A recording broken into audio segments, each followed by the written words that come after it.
Halo teman-teman semua, perkenalkan nama saya Felicia Angela Karito dari kelas C dengan NIM 4524091056. Di video kali ini, saya akan menjelaskan tentang menjadi seorang mahasiswa yang patuh pada aturan sosial, sadar diri, demokratis, dan santun. Yang pertama, ada patuh pada aturan sosial. Patuh pada aturan sosial adalah sikap menurut dan taat terhadap aturan-aturan berkenaan dengan masyarakat dan kepentingan umum. Nah, ada 4 poin di dalam patuh pada peraturan sosial, yaitu yang pertama, norma sosial.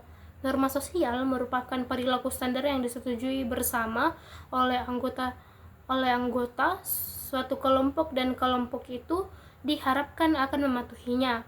Sebagai tingkah laku standar, norma sosial merupakan peraturan yang ditentukan dan disetujui oleh sebagian besar anggota masyarakat mengenai layak atau tidaknya suatu tingkah laku.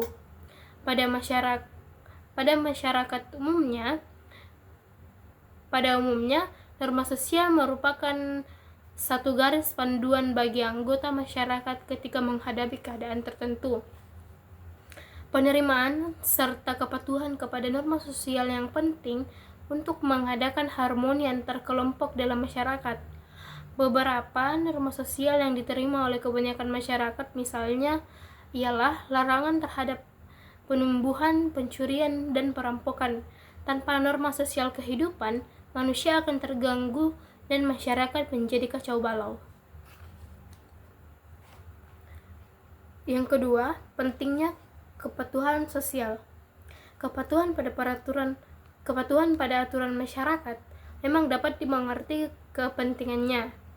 Kasus yang paling sederhana adalah tentang peraturan tatanan dalam suatu perdebatan yang membatasi kebebasan berbicara ketika kita menginginkannya. Tanpa pembatasan ini, kebebasan berbicara dan mengajukan apa yang kita inginkan nyata-nyata akan membuat kacau dan tidak akan bernilai bagi kita.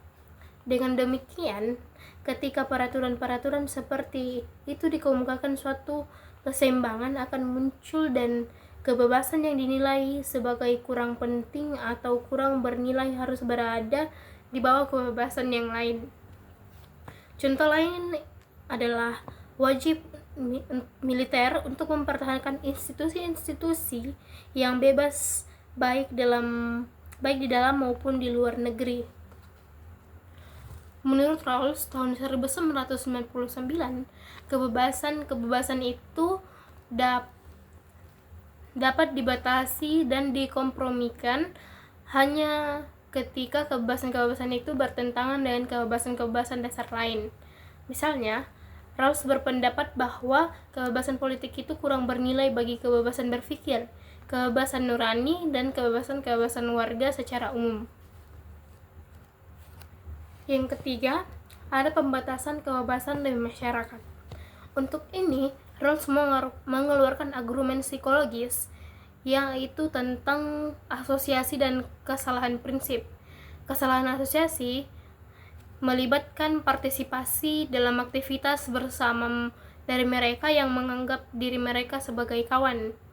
Aktivitas-aktivitas bersama ini dapat berupa institusi sosial maupun permainan yang seluruh partisipasinya mengakui peraturan dan menentukan selama kerjasama. Yang keempat, ada prinsip yang fair. Bagi Rawls, tugas alamiah atau natural duty merupakan kewajiban moral setiap insan. Kewajiban moral ini tidak merupakan kewajiban semata-mata turun dari langit, tetapi kewajiban disebabkan kepentingan masing-masing orang yang terlibat. Nah, materi yang kedua adalah sadar diri. Sadar diri adalah sikap tahu dan mengerti serta melaksanakan apa yang menjadi milik, hak, atau diri sendiri dan orang lain, serta tugas atau kewajiban diri sendiri serta orang lain. Sadar diri adalah kesadaran akan diri yang terpisah dari pemikiran-pemikiran tentang kejadian yang dihadapi sehari-hari. Dengan kata lain, sadar diri adalah kesadaran bahwa seseorang itu ada sebagai makhluk individu. Tanpa kesadaran diri,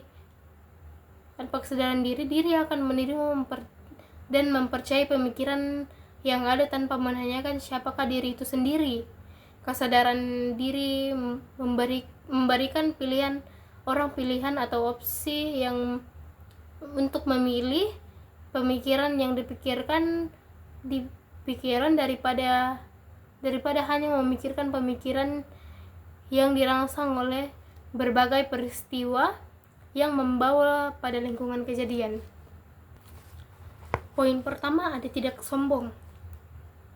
Bersikap rendah hati dan berlaku lemah lembut adalah suatu sifat yang amat penting dilaksanakan dalam pergaulan masyarakat di masyarakat ramai.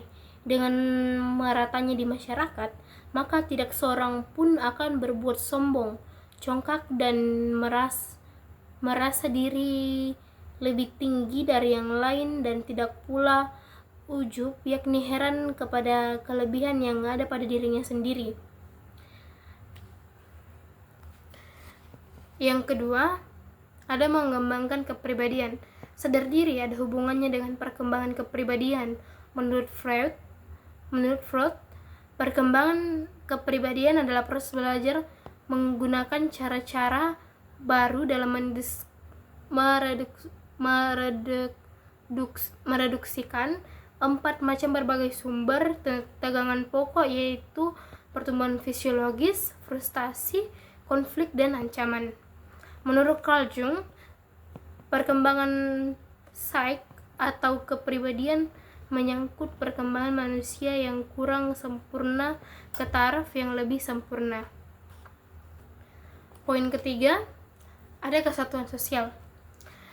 Dengan kesadaran diri pada tiap orang, pada akhirnya akan terwujud kesatuan sosial pada masyarakat. Dengan demikian, karena kesadaran diri akan muncul kelebihan, kekurangan, dan kekurangan diri. Pada praktiknya, semua manusia itu saling memerlukan satu sama lain. Yang kaya membutuhkan yang miskin, yang kuat membutuhkan yang lemah, dan yang pintar membutuhkan yang bodoh. Untuk itu, yang berkelebihan adalah sepatutnya memberikan kepada yang berkekurangan. Yang berkekurangan lebih menolong yang lemah, dan yang pandai pun mesti membantu yang bodoh. Yang ketiga, ada santun. Santun adalah sifat yang halus dan baik dari sudut pandang tata bahasa maupun perilakunya ke semua orang. Esensi dari perilaku santun itu sebetulnya hati kita juga, karena perilaku adalah cerminan hati kita. Jika perilaku itu bermacam-macam, seperti ada yang terpuji dan ada yang tercela, maka hati itu pun bermacam-macam pula. Ada yang lembut dan ada pula yang keras. Oleh karena itu, budi yang tinggi yang jadi sendi kepribadian wajib dipelihara dan dipupuk dan dengan sebaik-baiknya, agar jalannya pikiran, akal, kehendak, dan perasaan berjalan melalui saluran dengan benar, berjalan tegak di atas dasar hak dan kuat. Poin pertama, ada cara bersantun. Kita mesti bersopan santun ketika kita memberi. Jangan sambil menyakiti dan menyebar pada orang lain. Demikian sehingga yang diberi pun akan menjadi malu dan sakit hati. Kalau sudah begitu, amal pemberian kita itu sudah tidak ada gunanya, baik di dunia maupun di akhirat. Apa-apa yang orang berikan kepada kita, sebaiknya kita terima dengan rendah hati dan sopan, agar ia merasa dihargai oleh kita dan juga puas akan kesediaan untuk menerima apa-apa yang telah ia berikan. Yang kedua ada kesantunan internasional. Kesantunan memang masalah hati, dan inilah yang menentukan santun tidaknya suatu perbuatan atau ucapan. Dan karena hati itu ada pada setiap insan, maka setiap daerah pun mempunyai kesantunan ini. Percakapan dalam radio Australia berikut dapat dianggap sebagai kesantunan internasional yang perlu diperhatikan dan diamalkan apabila kita berada di luar negeri dengan memakainya kata pengantar bahasa Inggris. Yang terakhir ada pendidikan kesantunan. Demikianlah, kesantunan adalah hal yang memang sewajarnya dalam kehidupan ini, sehingga yang tidak ikut kesantunan akan dianggap orang yang tidak wajar. Pendidikan kesantunan sangatlah diperlukan. Bahkan sebetulnya inti dari pendidikan adalah pendidikan kesantunan itu sendiri. Kemampuan untuk bekerja, berusaha, berbicara, dan menghitung dan sebagainya bisa dilakukan di tempat-tempat lain seperti tempat kerja, kursus, pasar, dan lain-lain. Nah, yang terakhir ada demokratis. Demokratis adalah cara berpikir, bersikap, dan bertindak yang menilai sama hak dan kewajiban dirinya dan orang lain. Dengan persamaan hak, kita menyatakan bahwa dalam masyarakat demokratis hanya ada satu kelas warga negara yang setara, yang mendefinisikan satu umum bagi semua posisi. Persamaan kewarganegaraan ini kemudian didefinisikan oleh hak dan kebebasan yang disyaratkan oleh prinsip kebebasan serta prinsip persamaan yang fair atas kesempatan, termasuk hak seluruh rakyat mempunyai hak untuk memilih dan terpilih untuk jabatan publik dan lain-lain. Pentingnya demokrasi dalam kehidupan, karena dengan demokrasi terdapat pengakuan dan penghormatan atas tipe-tipe pengetahuan yang berbeda-beda, yang memunculkan bahwa setiap orang mempunyai sesuatu untuk dipikirkan dan dirasakan, sesuatu yang berbeda, yang sama-sama dan penting. Untuk itu, semakin luas keanekaragaman suara yang ada dalam demokrasi, semakin baik pengetahuan yang dapat dibangun.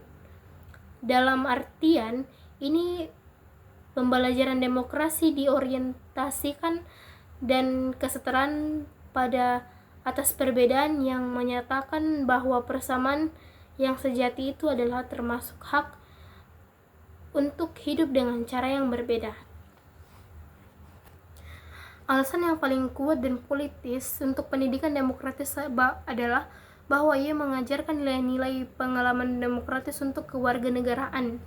Tipe pendidikan ini seringkali disiratkan untuk memenuhi kebutuhan dan perubahan sosial dan institusional yang fundamental untuk mengembangkan demokrasi yang melibatkan partisipasi intensif dalam pembuatan keputusan kelompok, negosiasi, dan konsekuensinya dalam kehidupan sosial. Baik, itu saja paparan materi saya. Sekian dan terima kasih.